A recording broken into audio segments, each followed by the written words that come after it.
Forum Karnataka ಬಾರಿ, ಈ ಒಂದು ಹೊಸ ಸಂಸ್ಥೆಯನ್ನು ನಾವು ಬಾರಿನಲ್ಲಿ ಸ್ಥಾಪಿಸಿದ್ದೇವೆ.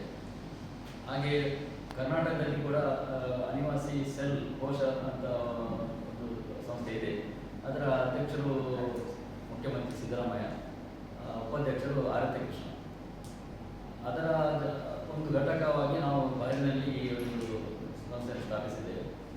ಇದರ ಮೂಲ ಉದ್ದೇಶ ಏನಂದರೆ, ಬಾರಿನಲ್ಲಿರುವ ಒಂದು 25,000 ಕನ್ನಡಿಗರಿಗೆ ಅವರ ಒಂದು ಹಿತರಕ್ಷಣೆ, ಅವರ ಒಂದು ಕಷ್ಟ ಅಥವಾ ಅವರಿಗೆ ಸ್ಪಂದಿಸಲು ಒಂದು ಕಾರ್ಯಕ್ಕೋಸ್ಕರ ಈ ಒಂದು ಸಂಸ್ಥೆ ಸ್ಥಾಪಿಸಲಾಗಿದೆ. ಇದಕ್ಕೆ ಬಾರಿನ ಎಂಜಿನಂಬಸಿ ಕೂಡ ಸಹಕಾರ ಕೊಡ್ತಾ ಇದೆ.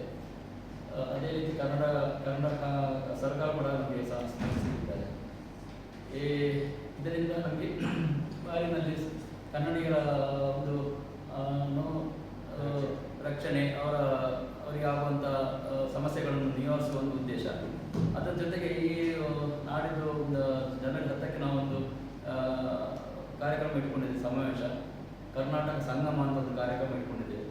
ಅದರಲ್ಲಿ ನಮ್ಮ ಈ ಹೊಸ ಕಮಿಟಿಯ ಪದಗ್ರಹಣ, ಅದೇ ರೀತಿ ಕರ್ನಾಟಕದ ಒಂದು ಸಾಂಸ್ಕೃತಿಕ ಸಮಾವೇಶ ಕೂಡ ನಾವು ನಡೆಸ್ತಿದ್ದೇವೆ.